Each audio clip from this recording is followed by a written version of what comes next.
నమస్తే, welcome to my ఇంటి media. భాగ్యనగరంలో కొందరు వ్యక్తులు మతపరమైన విద్వేషాలను రెచ్చగొట్టేలా చేస్తున్న ప్రయత్నాలు కలకలం రేపుతున్నాయి.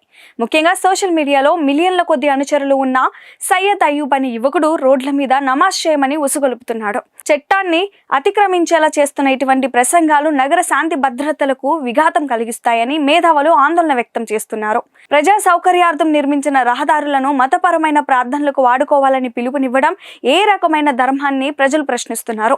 అత్యవసర స్థితిలో ఉన్న అంబులెన్సులు గమ్యస్థానాలకు చేరుకోవాల్సిన సామాన్య ప్రజలు ఇబ్బంది పడతారని తెలిసి కూడా కావాలని రోడ్లపైకి వచ్చి నమాజ్ చేయాలని కోరడం వెనుక భారీ కుట్ర దాగి ఉందని అనుమానాలు వ్యక్తమవుతున్నాయి.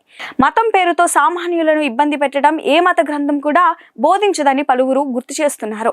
భారత రాజ్యాంగం ప్రకారం ప్రతి ఒక్కరికి తమ మతాన్ని ఆచరించే హక్కు ఉంది. కానీ అది ఇతరుల హక్కులకు భంగం కలిగించకూడదు. బహిరంగ ప్రదేశాల్లో అనుమతి లేకుండా గుమ్ముగూడటం, రాకపోకలకు అడ్డుపడటం భారత శిక్షా స్మృతి ప్రకారం నేరం. చట్టానికి ఎవరు చుట్టాలు కాదని మత ప్రచారకులైనా సరే నిబంధనలను అతిక్రమిస్తే కఠిన చర్యలు తీసుకోవాలని నగరవాసులు డిమాండ్ చేస్తున్నారు.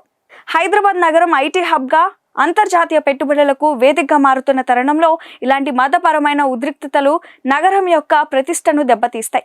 అభివృద్ధి పదంలో దూసుకుపోతున్న తెలంగాణకు ఇటువంటి విద్వేషపూరిత పిలుపులు గొడ్డలి పెట్టు లాంటివి.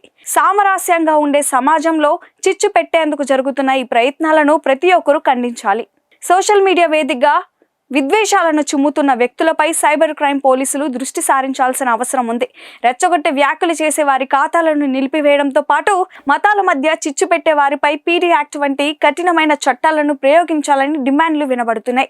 ఏ దేశమైనా నగరమైనా అభివృద్ధి చెందాలి అంటే అక్కడ శాంతి నెలకొనాలి. మత విద్వేషాలను రెచ్చగొట్టే సయ్యద్ అయ్యూబ్ వంటి వ్యక్తుల పట్ల కఠినంగా వ్యవహరించడం ద్వారానే సమాజంలో శాంతిని నెలకొల్పవచ్చు. జై హో భారత్ అని నినాదిస్తూ మన మధ్య ఉన్న వైవిధ్యతను గౌరవిస్తూనే విద్వేష శక్తులను తరిమి కొట్టాలి. ఇవి ఇప్పటి వరకు నా అప్డేట్స్. మరిన్ని అప్డేట్స్ కోసం చూస్తూనే ఉండండి మై ఇంటి media. My Media, the voice of India.